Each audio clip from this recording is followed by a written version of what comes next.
यह कहानी एक वफादार नौकर गोपाल की है जो अपने मालिक के प्रति निस्वार्थ भक्ति रखता है। हालांकि परिस्थितियां उसे एक कठिन परीक्षा में डाल देती हैं, जिससे उसे बहुत बड़ी सीख मिलती है। एक छोटे से गांव में सुरेश नाम का लड़का रहता था। बचपन में ही उसने अपने माता पिता को खो दिया। उसके पास न कोई सहारा था, न ही उसके पिता की कोई जमीन। वह एक छोटी सी झोपड़ी में रहता था, लेकिन गांव में आई बाढ़ के कारण उसकी झोपड़ी भी बह गई। गांव के जमींदार धर्मदास बहुत दयालु व्यक्ति थे। उन्होंने सुरेश पर दया कर उसे अपने यहाँ काम पर रख लिया और रहने के लिए एक झोपड़ी दे दी। समय बीतता गया और सुरेश बड़ा हो गया। अब वह पूरी लगन से जमींदार के यहाँ काम करता था और जमींदार भी उस पर बहुत भरोसा करने लगे थे। एक दिन जमींदार ने सुरेश से कहा, बेटा, तुम अब शादी क्यों नहीं कर लेते? अब तुम्हारी शादी की उम्र हो गई है। तुम्हारी पत्नी आएगी तो तुम्हारे कई कामों में हाथ बौंटाएगी। मैं चाहता हूँ कि मेरे जीते जी तुम्हारी शादी हो जाती। क्या जाने कब भगवान का बुलावा आ जाए। सुरेश बोला, मालिक, ऐसा क्यों कह रहे हो? मेरे लिए आप ही सब कुछ हैं। आप जैसा उचित समझे मैं वही करूंगा। जमींदार बोले, मेरी नजर में तुम्हारे लिए एक बहुत अच्छी लड़की है। शादी के खर्च की चिंता मत करना, वह मेरी जिम्मेदारी होगी। सुरेश झिझकते हुए बोला, जो भी आपका निर्णय होगा वह मेरे भले के लिए ही होगा। आप मेरे पिता समान हैं। धर्मदास का बेटा विक्रम यह सब सुन लेता है और गुस्से में अपने पिता के पास आता है। पिताजी, ये आप क्या कर रहे हैं? सुरेश हमारा नौकर है और आप उसकी शादी का खर्च क्यों उठा रहे हैं? धर्मदास ने सख्ती से जवाब दिया, वह मेरा नौकर नहीं, बेटे जैसा है।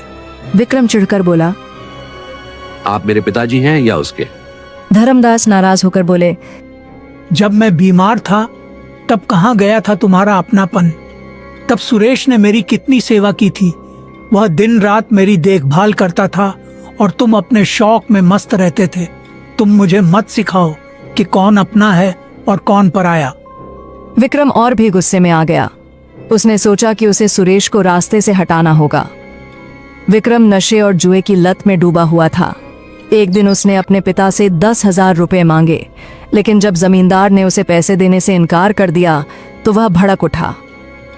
विक्रम ने सोचा, अब मैं देखता हूँ कि मुझे पैसे कैसे नहीं मिलते। वह चोरी की योजना बनाने लगा। अगले दिन जमींदार की तिजोरी से 20,000 रुपए गायब हो गए। पूरे घर में हड़कंप मच गया। विक्रम मौके का फायदा उठाकर बोला, पिताजी, चोर और कौन हो सकता है? सुरेश ही होगा। सुरेश हैरान रह गया। उसने सफाई दी, मालिक, मैं ऐसा नहीं कर सकता। आप पर मेरा पूरा जीवन समर्पित है। लेकिन विक्रम ने उसे झूठा ठहराते हुए उसके घर की तलाशी की मांग कर दी। जमींदार ने पहले विक्रम के कमरे की तलाशी ली, लेकिन वहां कुछ नहीं मिला।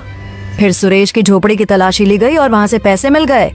सुरेश स्तब्ध रह गया। यह कैसे हो सकता है? यह किसी की साजिश है। जमींदार का भरोसा टूट गया। विक्रम बोला, देख लिया पिताजी, अब पता चला कि कौन सच्चा है और कौन झूठा। धर्मदास को बहुत बड़ा झटका लगा। उन्होंने सुरेश की तरफ देखा, लेकिन कुछ नहीं बोले। सुरेश रोते हुए बोला, मालिक, मैं निर्दोष हूँ। मैं आपके लिए जान दे सकता हूँ, पर चोरी नहीं कर सकता। धर्मदास ने गहरी सांस ली और कहा, मुझे अब कुछ नहीं कहना, तुम यहाँ से चले जाओ। सुरेश वहां से दुखी होकर चला गया। लेकिन गांव के एक बुजुर्ग ने यह सब देख लिया था। उन्होंने जमींदार को बताया कि उन्होंने आधी रात को विक्रम को चुपके से पैसे छुपाते देखा था।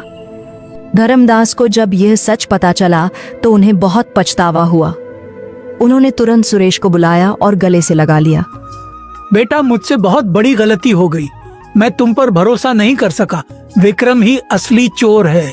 सुरेश की आंखों में आंसू थे, लेकिन उसने जमींदार से कहा, मालिक, आपको दोषी महसूस करने की जरूरत नहीं। आपके लिए तो मैं जान भी दे सकता हूँ। धर्मदास ने विक्रम को घर से निकाल दिया और उसे अपनी गलती सुधारने का आदेश दिया।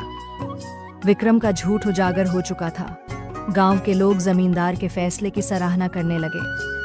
सुरेश को फिर से जमींदार ने अपने साथ रख लिया और उसे अपना उत्तराधिकारी बना लिया। इंसान की असली पहचान उसके कर्मों से होती है।